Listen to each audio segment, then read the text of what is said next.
Chapter 12. When I woke in the morning, I went to the window and looked out. It had cleared and there were no clouds on the mountains. Outside under the window were some carts and an old diligence. The wood of the roof cracked and split by the weather. It must have been left from the days before the motor buses. A goat hopped up on one of the carts and then to the roof of the diligence. He jerked his head at the other goats below, and when I waved at him, he bounded down. Bill was still sleeping, so I dressed, put on my shoes outside in the hall, and went downstairs. No one was stirring downstairs, so I unbolted the door and went out. It was cool outside in the early morning, and the sun had not yet dried the dew that had come when the wind died down. I hunted around in the shed behind the inn and found a sort of mattock, and went down toward the stream to try and dig some worms for bait. The stream was clear and shallow, but it did not look trouty. On the grassy bank where it was damp, I drove the mattock into the earth and loosened a chunk of sod. There were worms underneath. They slid out of sight as I lifted the sod, and I dug carefully and got a good many. Digging at the edge of the damp ground, I filled 2 empty tobacco tins with worms and sifted dirt onto them. The goats watched me dig. When I went back into the inn, the woman was down in the kitchen, and I asked her to get coffee for us, and that we wanted a lunch. Bill was awake and sitting on the edge of the bed. "I saw you out the window," he said. "Didn't want to interrupt you. What were you doing, burying your money? You lazy bum. Been working for the common good? Splendid. I want you to do that every morning." "Come on," I said. "Get up." "What? Get up? I never get up." He climbed into bed and pulled the sheet up to his chin. "Try and argue me into getting up." I went on looking for the tackle and putting it all together in the tackle bag. "Aren't you interested?" Bill asked. "I'm going down and eat." "Eat? Why didn't you say eat? I thought you just wanted me to get up for fun. Eat? Fine. Now you're reasonable. Go out and dig some more worms, and I'll be right down." "Oh, go to hell." "Work for the good of all." Bill stepped into his underclothes. "Show irony and pity." I started out of the room with the tackle bag, the nets, and the rod case. "Hey, come back." I put my head in the door. "Aren't you going to show a little irony and pity?" I thumbed my nose. "That's not irony." As I went downstairs, I heard Bill singing, "Irony and pity, when you're feeling. Oh, give me them irony and give them pity. Oh, give them irony when they're feeling. Just a little irony, just a little pity." He kept on singing until he came downstairs. The tune was, "The bells are ringing for me and my gal." I was reading a week-old Spanish paper. "What's all this irony and pity?" "What? Don't you know about irony and pity?" "No. Who got it up?" "Everybody. They're mad about it in New York. It's just like the Fratellini's used to be." The girl came in with the coffee and buttered toast. Or rather, it was bread toasted and buttered. "Ask her if she's got any jam," Bill said. "Be ironical with her." "Have you got any jam?" "That's not ironical. I wish I could talk Spanish." The coffee was good and we drank it out of big bowls. The girl brought in a glass dish of raspberry jam. "Thank you." "Hey, that's not the way," Bill said. "Say something ironical. Make some crack about Primo de Rivera." I could ask her what kind of a jam they think they've gotten into in the riff. "Poor," said Bill. "Very poor. You can't do it, that's all. You don't understand irony. You have no pity. Say something pitiful." Robert Kahn. "Not so bad, that's better. Now, why is Kahn pitiful? Be ironic." He took a big gulp of coffee. "Aw, hell," I said. "It's too early in the morning." "There you go, and you claim you want to be a writer, too. You're only a newspaper man, an expatriated newspaper man. You ought to be ironical, and the minute you get out of bed, you ought to wake up with your mouth full of pity." "Go on," I said. "Where did you get this stuff from?" "Everybody. Don't you read? Don't you ever see anybody? You know what you are? You're an expatriate. Why don't you live in New York? Then you'd only know these things. What do you want me to do? Come over here and tell you every year?" "Take some more coffee," I said. "Good. Coffee is good for you. It's the caffeine in it. Caffeine, we are here. Caffeine puts a man on her horse and a woman in his grave. You know, what's the trouble with you?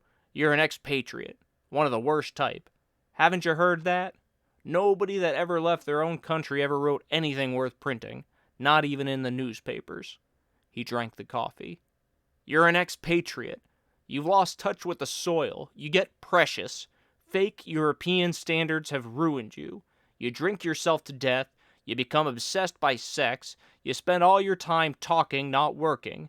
You're an expatriate, see? You hang around cafes. Sounds like a swell life, I said. When do I work? You don't work. One group claims women support you. Another group claims you're impotent. No, I said. I just had an accident. Never mention that, Bill said. That's the sort of thing that can't be spoken of. That's what you ought to work up into a mystery, like Henry's bicycle. He had been going splendidly, but he stopped. I was afraid he thought he had hurt me with that crack about being impotent. I wanted to start him again. It wasn't a bicycle, I said. He was riding horseback. I heard it was a tricycle. Well, I said, a plane is sort of like a tricycle. The joystick works in the same way. But you don't pedal it. No, I said. I guess you don't pedal it. Let's lay off that, Bill said. All right, I was just standing up for the tricycle. I think he's a good writer, too, Bill said. And you're a hell of a good guy. Anybody ever tell you you were a good guy? I'm not a good guy. Listen, you're a hell of a good guy, and I'm fonder of you than anybody on earth. I couldn't tell you that in New York. It'd mean I was a faggot. That was what the Civil War was about. Abraham Lincoln was a faggot. He was in love with General Grant. So was Jefferson Davis. Lincoln just freed the slaves on a bet. The Dred Scott case was framed by the Anti-Saloon League. Sex explains it all. The Colonel's lady and Judy O'Grady are lesbians under their skin. He stopped. Want to hear some more? Shoot, I said. I don't know anymore. Tell you some more at lunch. Old Bill, I said. You bum. We packed the lunch and 2 bottles of wine in the rucksack, and Bill put it on. I carried the rod case and the landing nets slung over my back. We started up the road and went across a meadow and found a path that crossed the fields and went towards the woods on the slope of the first hill. We walked across the fields on the sandy path. The fields were rolling and grassy, and the grass was short from the sheep grazing. The cattle were up in the hills. We heard their bells in the woods. The path crossed a stream on a footlog. The log was surfaced off, and there was a sapling bent across for a rail. In the flat pool beside the stream, tadpoles spotted the sand. We went up a steep bank across the rolling fields. Looking back, we saw Burgett, white houses and red roofs, and the white road with a truck going along it and the dust rising. Beyond the fields, we crossed another faster-flowing stream. A sandy road led down to the ford and beyond into the woods. The path crossed the stream on another footlog below the ford and joined the road, and we went into the woods. It was a beech wood, and the trees were very old. Their roots bulked above the ground, and the branches were twisted. We walked on the road between the thick trunks of the old beeches, and the sunlight came through the leaves in light patches on the grass. The trees were big, and the foliage was thick, but it was not gloomy. There was no undergrowth, only the smooth grass, very green and fresh, and the big gray trees well spaced as though it were a park. This is country, Bill said. The road went up a hill, and we got into thick woods, and the road kept on climbing. Sometimes it dipped down, but rose again steeply. All the time we heard the cattle in the woods. Finally the road came out on top of the hills. We were on the top of the height of land that was the highest part of the range of wooded hills we had seen from Burgett. There were wild strawberries growing on the sunny side of the ridge in a little clearing in the trees. Ahead, the road came out of the forest and went along the shoulder of the ridge of hills. The hills ahead were not wooded, and there were great fields of yellow gorse. Way off we saw the steep bluffs, dark with trees and jutting with gray stone. That marked the course of the Urati River. We had to follow this road along the ridge, cross these hills, and go through the woods on the far hills and come down to the Urati Valley, I pointed out to Bill. That's a hell of a hike. It's too far to go and fish and come back the same day comfortably. Comfortably, that's a nice word. We'll have to go like hell to get there and back and have any fishing at all. It was a long walk and the country was very fine, but we were tired when we came down the steep road that led out of the wooded hills into the valley of the Rio de la Fabrica. The road came out from the shadow of the woods into the hot sun. Ahead was a river valley. Beyond the river was a steep hill. There was a field of buckwheat on the hill. We saw a white house under some trees on the hillside.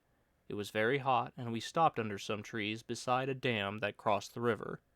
Bill put the pack against one of the trees, and we jointed up the rods, put on the reels, tied on the leaders, and got ready to fish. "You sure this thing has trout in it?" Bill asked. "It's full of them." "I'm going to fish a fly. You got any McGinty's?" "There's some in here." "You going to fish bait?" "Yeah, I'm going to fish the dam here." "Well, I got the fly book then." He tied on a fly. "Where'd I better go, up or down?" "Down is the best. There's plenty up above, too." Bill went down the bank. "Take a worm can." "No, I don't want one. If they won't take a fly, I'll just flick it around." Bill was down below watching the stream. "Say," he called up against the noise of the dam, "how about putting the wine in that spring up the road?" "All right," I shouted. Bill waved his hand and started down the stream. I found the 2 wine bottles in the pack and carried them up the road to where the water of a spring flowed out of an iron pipe. There was a board over the spring, and I lifted it, knocking the corks firmly into the bottles, lowered them down into the water. It was so cold my hand and wrist felt numbed. I put back the slab of wood and hoped nobody would find the wine. I got my rod that was leaning against the tree, took the bait can and landing net, and walked out onto the dam. It was built to provide a head of water for driving logs. The gate was up, and I sat on one of the squared timbers and watched the smooth apron of water before the river tumbled into the falls. In the white water at the foot of the dam it was deep. As I baited up, a trout shot up out of the white water into the falls and was carried down. Before I could finish baiting, another trout jumped at the falls, making the same lovely arc and disappearing into the water that was thundering down. I put on a good-sized sinker and dropped into the white water close to the edge of the timbers of the dam. I did not feel the first trout strike. When I started to pull up, I felt that I had one and brought him, fighting and bending the rod almost double out of the boiling water at the foot of the falls, and swung him up and onto the dam. He was a good trout, and I banged his head against the timber so that he quivered out straight, and then slipped him into my bag. While I had him on, several trout had jumped at the falls. As soon as I baited up and dropped in again, I hooked another and brought him in the same way. In a little while I had 6. They were all about the same size. I laid them out, side by side, all their heads pointing the same way, and looked at them. They were beautifully colored and firm, and hard from the cold water. It was a hot day, so I slit them all and shucked out the insides, gills and all, and tossed them over across the river. I took the trout ashore, washed them in cold, smoothly heavy water above the dam, and then picked some ferns and packed them all in the bag. 3 trout on a layer of ferns, then another layer of femmes, then 3 more trout, and then covered them with ferns. They looked nice in the ferns, and now the bag was bulky, and I put it in the shade of the tree. It was very hot on the dam, so I put my worm can in the shade with the bag, and got a book out of the pack and settled down under the tree to read until Bill should come up for lunch. It was a little past noon, and there was not much shade, but I sat against the trunk of 2 of the trees that grew together and read. The book was something by A.E.W. Mason, and I was reading a wonderful story about a man who had been frozen in the Alps and then fallen into a glacier and disappeared, and his bride was going to wait 24 years exactly for his body to come out of the moraine, while her true love waited too, and they were still waiting when Bill came up. "Get any?" he asked. He had his rod and his bag and his net all in one hand, and he was sweating. I hadn't heard him come up because of the noise of the dam. 6. What did you get? Bill sat down, opened up his bag, laid a big trout on the grass. He took out 3 more, each one a little bigger than the last, and laid them side by side in the shade from the tree. His face was sweaty and happy. "How are yours?" "Smaller." "Let's see 'em." "They're packed." "How big are they really?" "They're about the size of your smallest." "You're not holding out on me." "I wish I were." "Got them all on worms?" "Yes." "You lazy bum." Bill put the trout in the bag and started for the river, swinging the open bag. He was wet from the waist down, and I knew he must have been wading the stream. I walked up the road and got out the 2 bottles of wine. They were cold. Moisture beaded on the bottles as I walked back to the trees. I spread the lunch on a newspaper and uncorked one of the bottles and leaned the other against a tree. Bill came up drying his hands, his bag plump with ferns. "Let's see that bottle," he said. He pulled the cork and tipped up the bottle and drank. "Whew, that makes my eyes ache." "Let's try it." The wine was icy cold and tasted faintly rusty. "That's not such filthy wine," Bill said. "The cold helps it," I said. We unwrapped the little parcels of lunch. "Chicken. There's hard-boiled eggs. Find any salt?" "First the egg," said Bill. "Then the chicken. Even Brian could see that." "He's dead. I read it in the paper yesterday." "No, not really." "Yes, Brian's dead." Bill laid down the egg he was peeling. "Gentlemen," he said, and unwrapped a drumstick from a piece of newspaper, "I reverse the order, for Brian's sake, as a tribute to the great commoner, first the chicken, then the egg." "Wonder what day God created the chicken."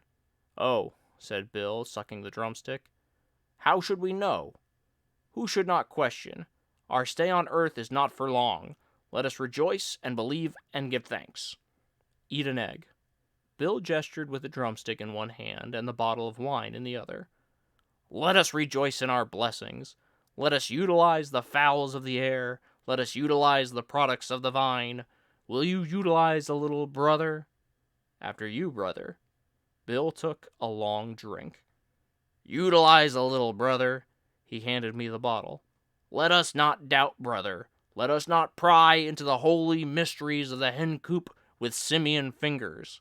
Let us accept on faith and simply say, I want you to join me in saying, what shall we say, brother?" He pointed the drumstick at me and went on. "Let me tell you. We will say, and I for one am proud to say, and I want you to say with me on your knees, brother, that no man be ashamed to kneel here in the great out of doors. Remember the woods were God's first temples. Let us kneel and say, don't eat that, lady, that's Mencken." "Here," I said, "utilize a little of this." We uncorked the other bottle. "What's the matter?" I said. "Didn't you like Brian?" "I loved Brian," said Bill. "We were like brothers." "Where did you know him?" "He and Mencken and I all went to Holy Cross together." "And Frankie Fritch?" "It's a lie. Frankie Fritch went to Fordham." "Well," I said, "I went to Loyola with Bishop Manning." "It's a lie," Bill said.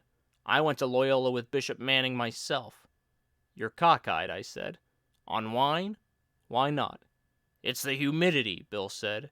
"They ought to take this damn humidity away." "Have another shot." "Is this all we've got?" "Only the 2 bottles." "Do you know what you are?" Bill looked at the bottle affectionately. "No," I said. "You're in the pay of the Anti-Saloon League." "I went to Notre Dame with Wayne B. Wheeler." "It's a lie," said Bill. "I went to Austin Business College with Wayne B. Wheeler. He was class president." "Well," I said, "the saloon must go." "You're right there, old classmate," Bill said. "The saloon must go, and I will take it with me." "You're cockeyed." "On wine?" "On wine." "Well, maybe I am." "Want to take a nap?" "All right." We lay with our heads in the shade and looked up in the trees. "You asleep?" "No," Bill said. "I was thinking." I shut my eyes. It felt good lying on the ground. "Say," Bill said, "what about this Brett business?" "What about it?"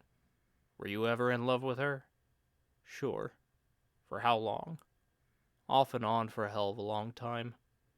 "Oh, hell," Bill said. "I'm sorry, fella." "It's all right," I said. "I don't give a damn anymore." "Really?" "Really. Only I'd a hell of a lot rather not talk about it." "You aren't sore I asked you?" "Why the hell should I be?" "I'm going to sleep," Bill said. He put a newspaper over his face. "Listen, Jake," he said. "Are you really a Catholic?" "Technically." "What does that mean?" "I don't know." "All right, I'll go to sleep now," he said. Don't keep me awake by talking much." I went to sleep too. When I woke up, Bill was packing the rucksack. It was late in the afternoon, and the shadow from the trees was long and went out over the dam.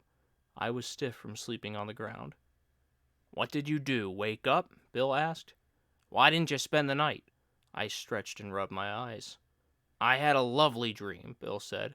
"I don't remember what it was about, but it was a lovely dream."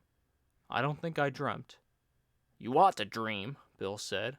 "All our biggest businessmen have been dreamers. Look at Ford. Look at President Coolidge. Look at Rockefeller. Look at Joe Davidson." I disjointed my rod and Bill's and packed them in the rod case. I put the reels in the tackle bag. Bill had packed the rucksack, and we put one of the trout bags in. I carried the other. "Well," said Bill, "have we got everything?" "The worms." "Your worms. Put them in there." He had the pack on his back, and I put the worm cans in one of the outside flap pockets. "You got everything now?" I looked around on the grass at the foot of the elm trees. Yes. We started up the road into the woods. It was a long walk home to Burgett, and it was dark when we came down across the fields to the road, and along the road between the houses of the town, their windows lighted, to the inn. We stayed 5 days at Burgett and had good fishing. The nights were cold and the days were hot, and there was always a breeze even in the heat of the day. It was hot enough so that it felt good to wade in a cold stream, and the sun dried you when you came out and sat on the bank. We found a stream with a pool deep enough to swim in. In the evenings we played three-handed bridge with an Englishman named Harris, who had walked over from the St. Jean-Pied-de-Port and was stopping at the inn for the fishing.